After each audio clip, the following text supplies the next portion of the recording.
Hello my dear friends, आप सबको बहुत बहुत स्वागत है दोस्तों आज हम लोग बात करने वाले हैं क्लास 10th का सब्जेक्ट विज्ञान से, सब्जेक्ट साइंस से दोस्तों। मोस्ट इंपॉर्टेंट सब्जेक्टिव क्वेश्चन देखने वाले हैं दोस्तों। तो वीडियो बहुत ही महत्वपूर्ण होने वाली है, तो प्लीज़ इस वीडियो को पूरा अंत तक देखिएगा और साथ साथ आप नए हैं तो प्लीज़ चैनल को सब्सक्राइब कर लीजिएगा दोस्तों और लाइक जरूर कीजिएगा, क्योंकि आप देखते हैं वीडियो लेकिन लाइक बहुत कम करते हैं दोस्तों। तो चलिए हम लोग फटाफट देखते हैं, स्टार्ट करते हैं। क्वेश्चन नंबर 1 क्या बोल रहा है यहाँ पर। पहला नंबर क्वेश्चन है कि चुंबकीय क्षेत्र रेखाओं के किन्हीं दो गुणों को लिखिए, यानी कि दो गुण लिखना है। तो हमारे पास ऑलरेडी 4 गुण लिख दिए हैं, यहाँ पर बना दिए हैं, 4 गुण दिखा दिए हैं कि नहीं। तो 4 गुण में से 2 गुण जो अच्छे लगे आपको, वो गुण आपको एग्जाम में लिख देना है, ठीक है। देखिए क्वेश्चन नंबर, तो पहला गुण क्या है यहाँ पर कि ये रेखाएं बंद वक्र रेखाएं होती है जो उत्तरी ध्रुव से उत्तरी ध्रुव में उत्पन्न होती है और दक्षिण ध्रुव तक जाती है, जो चुंबक के भीतर से होती हुई उत्तरी ध्रुव की ओर जाती है दोस्तों।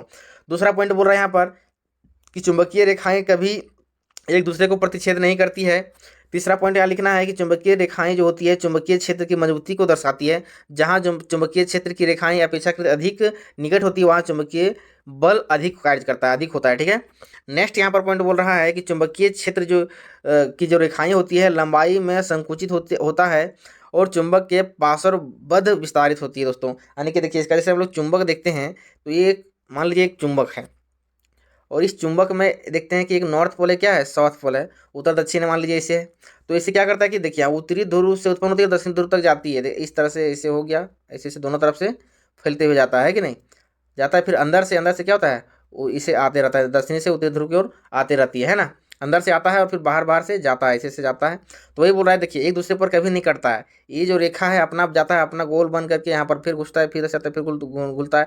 फिर अगला जो रेखा होती है अपना एक अलग पाथ इसका होता है, रास्ता होता है। तो वो एक दूसरे पर नहीं काटता है। वही बता रहा है कि ये जो रेखाएं होती है चुंबकीय क्षेत्र की रेखाएं, वो एक दूसरे पर प्रतिच्छेद नहीं करती है दोस्तों। तो उसी का 2-3 पॉइंट आपको अच्छे से पॉइंट लिख देना है जो अच्छा लगे। क्वेश्चन नंबर 2 बोल रहे हैं यहाँ पर, क्वेश्चन नंबर 2 बोल रहा है कि अवतल दर्पण में बनते हुए प्रतिबिंब का एक स्वच्छ किरण आरेख खींचिए जब वस्तु को कहाँ पर रखा गया, वक्रता केंद्र पर रखा जाता है, ठीक है। तो उसका किस तरह से क्या बनेगा, फिगर बनेगा, उसके बारे में बताने बोल रहा है, ठीक है। उसका प्रतिबिंब क्या बनेगा। देखिए दोस्तों, ये तो हमारा उत्तल दर्पण है, क्योंकि पीछे तरफ क्या होता है, मतलब पेक क्या होता है, बंद क्या होता है। अब बीच में जो गया है वो मुख्य अक्ष है। अब बोल रहा है यहाँ पर कि कहाँ पर रखना है वस्तु को, केंद्र पर रखना है, वक्रता केंद्र पर। तो देखिए जब हमारे पास ये क्या होता है, ये जो हमारा अवतल दर्पण है, दर्पण पहले हमारा फोकस मिलता है, फोकस से ही उसी के दोगुनी में हमारा केंद्र रहता है, ठीक है। तो केंद्र पर ये हमारा वस्तु रखा हुआ है, देखिए यहाँ पर केंद्र पर क्या रखा हुआ है, वस्तु रखा हुआ है। इस वस्तु को क्या करते हैं, सबसे पहले देखना है कि ये जो टकराता है इस मतलब मुख्य अक्ष के पैरेलल जाता है और वहाँ पर समतल दर्पण में टकरा करके सीधे फोकस होकर आता है, ठीक है। नेक्स्ट जो इसका प्रोसेस होता है कि जो वस्तु से सीधे फोकस में होकर गुजारते हैं और सीधे क्या होता है, यहाँ टकराने के बाद उसी मुख्य अक्ष के पैरेलल में जाता है। तो जहाँ पर दोनों लाइन कटता है वहीं पर उसका क्या बनता है, इमेज बनता है, प्रतिबिंब बनता है वस्तु का, ठीक है। तो यहाँ पर देखिए इमेज भी बन रहा है वही जगह पर जहाँ पर वस्तु है, उसी के जस्ट नीचे बन रहा है इमेज, साइज भी उतना ही बन रहा है। तो ये इसी तरह का आपको फिगर बना देना है एग्जाम में, ठीक है। उसके बाद आपको 2 नंबर मिल जाएंगे। चलिए नेक्स्ट क्वेश्चन क्या बोल रहे हैं यहाँ पर, 3 नंबर बोलता है कि उभयधर्मी ऑक्साइड किसे कहते हैं, उदाहरण के साथ बताइए। उभयधर्मी ऑक्साइड बल्कि अधिकतर जो धात्विक ऑक्साइड होते हैं वो क्या होते हैं, क्षारीय होते हैं, क्षारीय ऑक्साइड होते हैं। लेकिन कुछ धात्विक ऑक्साइड जो होती है अम्लीय तथा क्षारीय दोनों तरह का अभिलक्षण प्रदर्शन करते हैं, दर्शाते हैं, ठीक है।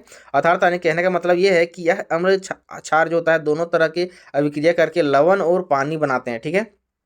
ऐसे ऑक्साइडों को उभयधर्मी कहते हैं। उभय मतलब धर्मी मतलब दोनों तरह का व्यवहार करेगा, उसी को उभयधर्मी कहता है, ठीक है। उभयधर्मी ऑक्साइड कहते हैं। जैसे जिंक हो गया, एल्यूमिनियम हो गया, कांच हो गया, टीन वगैरह हो गया, ये सब क्या है, ऑक्साइड उभयधर्मी होते हैं, ठीक है।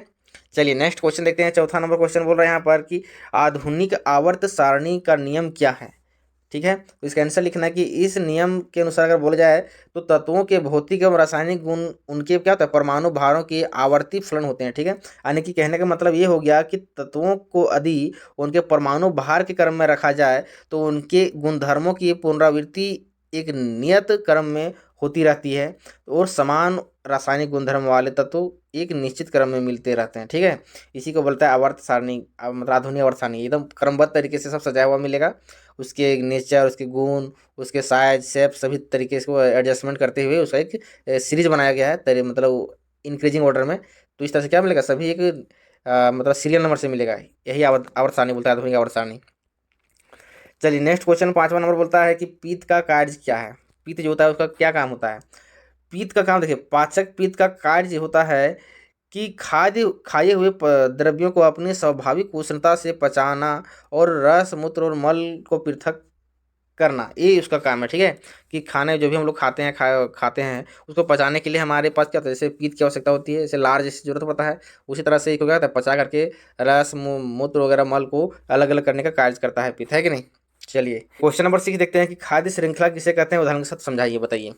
देखिए खाद्य श्रृंखला का आंसर देना है कि खाद्य श्रृंखला विभिन्न जीवों का वह क्रम है, वह प्रोसेस है, वह नियम है जिसके द्वारा एक पारितंत्र में खाद्य ऊर्जा का प्रवाह होता है, उसे खाद्य श्रृंखला कहते हैं। जैसे देखिए पौधे को क्या कहता है, टिंडा खाया, टिंडे को कौन खाया, मेढक खाया, मेढक कौन खाया, सांप खाया, सांप को कौन खाया, उल्लू खाया। तो यह क्या एक प्रोसेस है, मतलब एक क्रम में है। ठीक है, एक दूसरे को खाते खाते हुए आगे बढ़ रहे हैं, मतलब उसके ऊपर। ठीक है, तो जैसे यहाँ डायरेक्ट इस तरह से नहीं है कि उल्लू सीधे पौधे को खा गया, ऐसा नहीं है।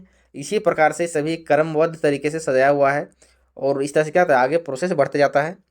तो इसी को बोलते हैं खाद्य श्रृंखला, कि कोई किसी और को खाया, फिर उसको, फिर कोई और जीव खाया, फिर उसको, फिर कोई और जीव खाया, इस तरह से आगे बढ़ते जाता है प्रोसेस। बोला कि क्वेश्चन नंबर 7 बोलता है कि निम्नलिखित जीवों में होने वाले जनन की विधियों को लिखें, मतलब प्रोसेस लिखना है। ठीक है, जैसे हाइड्रा का जनन कैसे होता है, एक होता है राइजोपस है, उसका जनन कैसे होता है, उसके बारे में बताना है। देखिए हाइड्रा बोलता है यहाँ पर कि इसमें क्या होता है कि प्रजनन क्रिया अलैंगिक जनन से होती है, मतलब लैंगिक और अलैंगिक दो तरह के होते हैं। तो अलैंगिक जनन से होती है तथा हाइड्रा के शरीर अनेक टुकड़ों में विभक्त होता है, मतलब पहले उसका शरीर छोटे छोटे टुकड़ों में विभक्त होता है तथा प्रत्येक भाग वृद्धि कर नए जीव को विकसित करते हैं, मतलब वो जो टुकड़ा होता है वो भी धीरे धीरे क्या होता है, बड़ा होते जाता है, बड़ा होते होते हुए एक नए जीव का निर्माण होता है। ठीक है, यह भी अलैंगिक जनन की एक विधि है जिसे पुनरुद्भवन भी कहते हैं। एक और यहाँ नया क्वेश्चन आ गया, अलैंगिक जनन की जो विधि को क्या कहते हैं, नया नाम पुनरुद्भवन है। ठीक है, इसके शरीर में अलग से मलोत्व मार्ग प्रणाली नहीं होती है, इसका उसका कोई अलग मतलब उसका नली वगैरह नहीं, प्रणाली नहीं है मलोत्व मार्ग का। चलिए राइजोपस बोलता है, राइजोपस दो यहाँ पर पॉइंट था, दोनों पॉइंट का जनन विधि लिखना था। तो यहाँ पर राइजोपस भी है, क्या है, इसमें भी एक अलैंगिक जनन अनुकूल परिस्थितियों के बीच अचल बीजाणुओं द्वारा होता है। बहुत सारे बीजाणुगण मतलब इसका होते हैं नन मोटाइल स्पोर्स के द्वारा होता है, बीजाणुधानीधर।